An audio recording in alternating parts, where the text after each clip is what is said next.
Ghost Kid. When I was growing up, my dad lived in a house that was built in the early 1900s. I had tons of paranormal experiences in this house, but this one freaked me out the most because it was the only time I had physically seen something in the house. I was about 14 years old. My dad and his girlfriend had just switched the house from cable TV to Fire Sticks, and I didn't have one in my room yet, so I would watch TV in my little brother's room when he wasn't there.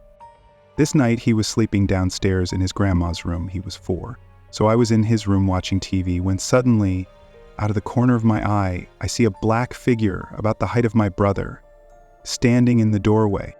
Thinking it's him, I say, "His name, why are you awake right now?" And as I go to look towards the door, the figure quickly turns and runs down the stairs.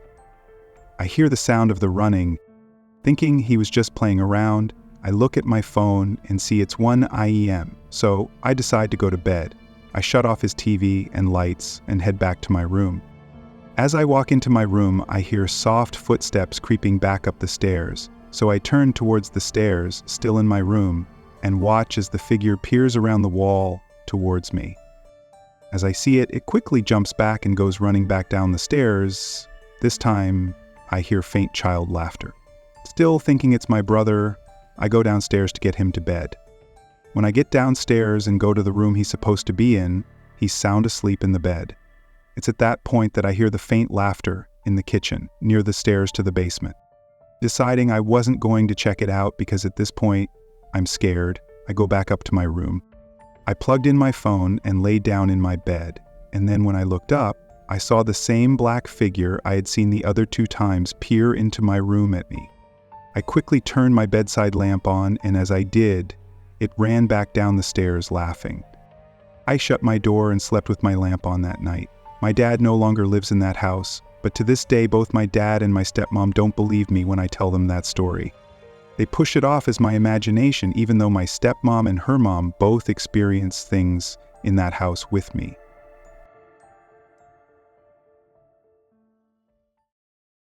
When the snow fell. I have been born and raised in the U.S. state of Maine my entire life. I've lived near the coast, in the city, and for the past 2 years I have been living in the middle of the woods with my grandparents. A very desolate spot between 2 semi-populated towns in central Maine, with little to no neighbors. It is undeniably beautiful. I have been coming to this exact house since I was born, and have always noticed something off about the woods. Never felt a feeling of danger, just that I was being observed. Over the years I had grown accustomed to it and forgot about it after I had moved during the pandemic, but now it's back.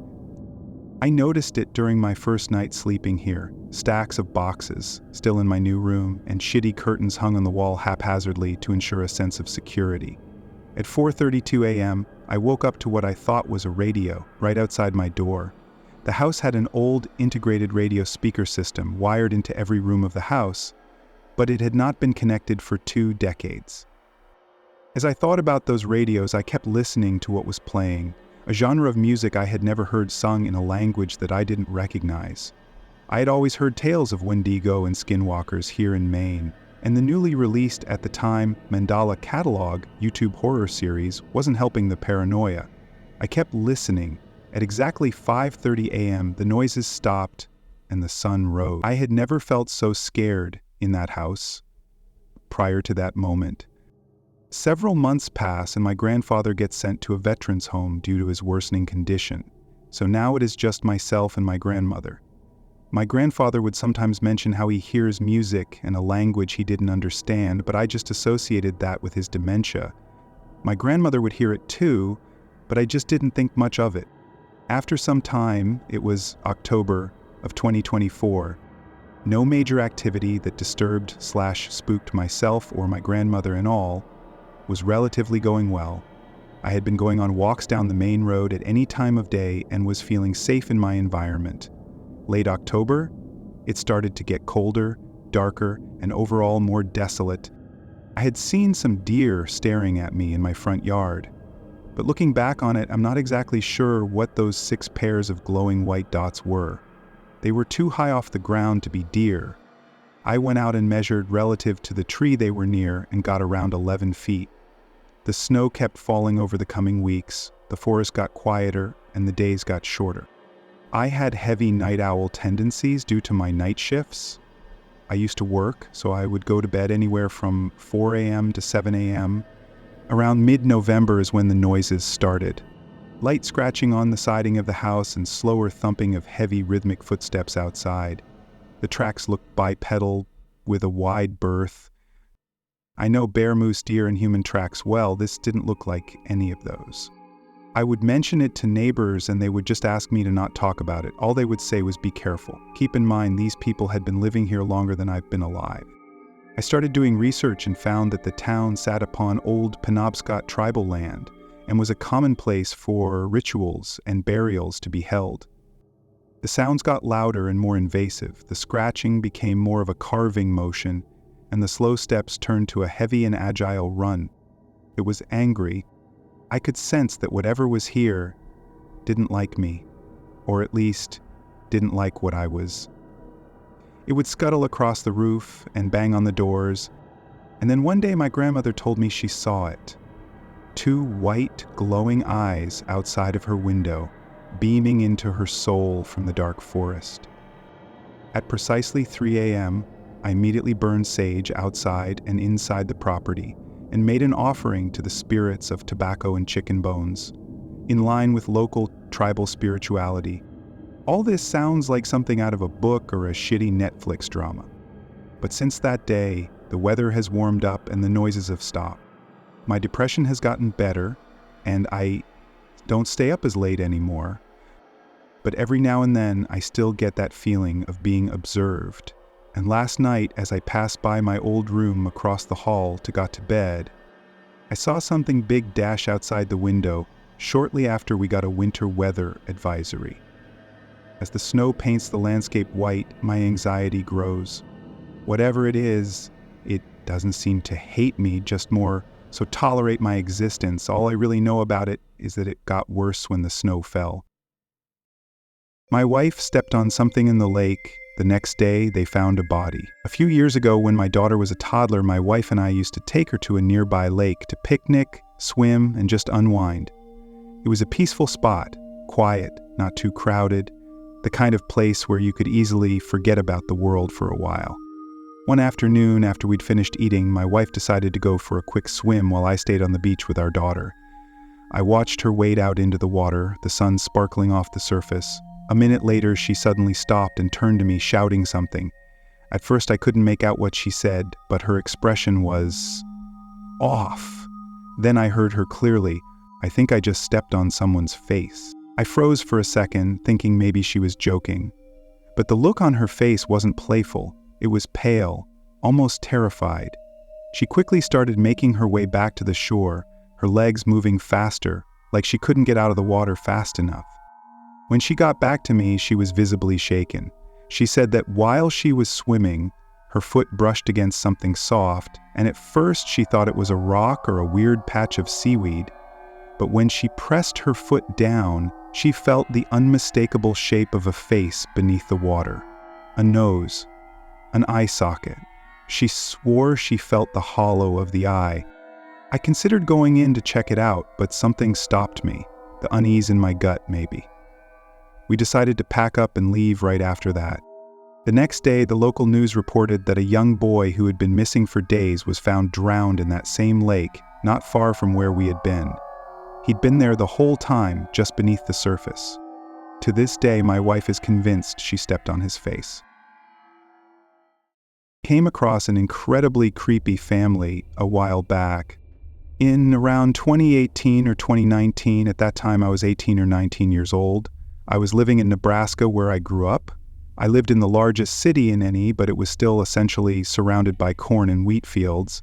The city was expanding, so rich folks started building huge houses with giant properties on the edge of town. As things proceeded to grow, all of that being said, I had a good friend whose parents' house was one of those big ones, right on the blurring line between the fields and the city. My friends and I were constantly hanging out at his place because it was fun. They had tons of property to ride 4x4S on, a hot tub, a huge living room for us to watch sports and have reality TV binge sessions. Plus, his parents were super cool and we could drink out there as long as we stayed at the house. It was tons of fun, even though I was/am quite scared of the dark, so I would just not go outside after a certain time because there was little lighting and the nearest neighbor was about a mile away. I always felt a weird energy driving to/from his place if it was late at night, but never had anything happen. Until one night. The drive out there was a long, winding two-way road that had thick trees on both sides, and you pass one of the city's largest cemeteries on the way. Barely any lighting, of course, besides the street lamps every once in a while, and very little traffic. It's all inherently a bit creepy, and I'll admit to having sped through this section of road many times to get through it as quickly as possible. This specific night was perfect spring weather, so I was driving with my windows down listening to music, and it was around 10 p.m. I was coming around one of the curves in the road when I had to essentially slam my brakes on. Right in front of me in the middle of the road, maybe 50 yards away, was what looked like a family. Again, picture a completely pitch black road with thick forest on both sides and only my headlights to show what's in front of me. This was a family of 4, a tall, slim woman, an average height/weight man, a child, short hair, but couldn't tell the gender based on the clothing and couldn't see their face, maybe around 8 years old, and the mother was pushing a fucking stroller. Their clothes looked normal, not tattered, but not nice. They also were not carrying any kind of light source, meaning before I arrived behind them in my car, they had been walking in the pitch black. They were all facing away from me, walking completely silent, in the middle of the street, the same direction I was heading. I had turned my music down to hear if they were speaking, had music playing, etc. They didn't. The hairs on my arms immediately stood up. I came to a stop in the road behind them, obviously, and just sat there for a moment to let them move. They seemed to be completely unaffected by me and didn't even turn their heads slightly, nor did they attempt to move out of my way. I literally thought I was going insane or that I was dreaming. It was so surreal. Before I really had time to fully process and register what I was seeing and how truly strange it was, they all at the same time stopped walking and very slowly turned to face my car. This scared the absolute shit out of me. I honestly didn't even give myself enough time to look at their faces. As they turned, I immediately threw my car in reverse and sent it backwards for probably a full 20 seconds before flipping a U-turn, nearly running myself off the road and booking it the other direction. The only thing I remember noticing is that the stroller looked to be completely empty. This was the part that sticks in my mind the most. I've never felt terror like that in my life. I checked my rearview mirror probably 1,000 times before getting to a main road and never saw a glimpse of them. In fact, I never saw a glimpse of them ever again. I tried asking my friend and his family about it, only to essentially feel like I was insane because of the way they looked at me. Every time I tell this story, I get one of 3 reactions. They immediately think I'm fucking cuckoo, think I'm lying, or have had something sort of similar happen to them. I really don't care if no one believes me, honestly. It was, and still is, the creepiest thing to ever happen to me. I think about it all the time. It was either some weird-ass family trying to scare the shit out of someone, a distraction for an attempted robbery/assault/ etc., or it was something more sinister. I'm going to tell myself for probably the rest of my life that it was the first option,